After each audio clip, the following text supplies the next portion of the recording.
ഇന്ന് നമുക്കൊരു mushroom gravy ഉണ്ടാക്കിയാലോ. അപ്പോൾ നമുക്ക് ചട്ടി അടുപ്പത്ത് വെച്ച് അതിൽ വെളിച്ചെണ്ണ ഒഴിക്കുക. സവാള, ക്യാപ്സിക്കം, കറിവേപ്പില ഇട്ട് നന്നായിട്ടൊന്ന് വഴറ്റി കൊടുക്കുക. ഈ വഴന്ന് വരുമ്പോഴേക്ക് നമുക്ക് 1 ടേബിൾ സ്പൂൺ പെരിഞ്ചീരകം, 2 ടേബിൾ സ്പൂൺ കുരുമുളക് ഇട്ട് പൊടിച്ചെടുക്കുക.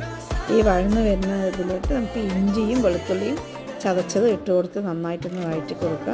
ഈ ചെറുതക്കാളിയാണ് ഞാൻ എടുത്തിരിക്കുന്നത്. അതിൽ 6-7 തക്കാളി നമുക്ക് ആവശ്യത്തിനുള്ള എടുത്ത് ഇതിൽ ഇട്ട് വഴറ്റി കൊടുക്കുമ്പോൾ 1/4 ടീസ്പൂൺ മഞ്ഞൾപ്പൊടി, 2 ടേബിൾ സ്പൂൺ മല്ലിപ്പൊടി, 1 ടേബിൾ സ്പൂൺ മുളക് പൊടി, ആവശ്യത്തിനുള്ള ഉപ്പ് ഇട്ടിട്ട് നമുക്ക് നന്നായിട്ടൊന്ന് ഇളക്കി കൊടുത്തിട്ട് 1/2 ഗ്ലാസ് വെള്ളം ഒഴിച്ചിട്ട് ഈ മസാല പച്ചമണം പോകുന്ന വരെ ഒന്ന് വേവിച്ചെടുക്കുക. മസാല അത് വെന്ത് വരുമ്പോൾ നമുക്ക് കഴുകി വെച്ച മഷ്റൂം അതിലേക്ക് ഇട്ട് കൊടുത്ത് നന്നായിട്ടൊന്ന് തിളച്ച് വരും. 5 മിനിറ്റ് മതിയിട്ട് അത് വേവിച്ചെടുക്കാൻ. ഇതിൽ നമുക്ക് ചെറുനാരങ്ങ നീര് 1 സ്പൂൺ ഒഴിച്ച് കൊടുത്തിട്ട് കുറച്ച് മല്ലിയില തൂവിയിട്ട് നമുക്ക് നന്നായിട്ട് ഡ്രൈ ആക്കി എടുക്കാം.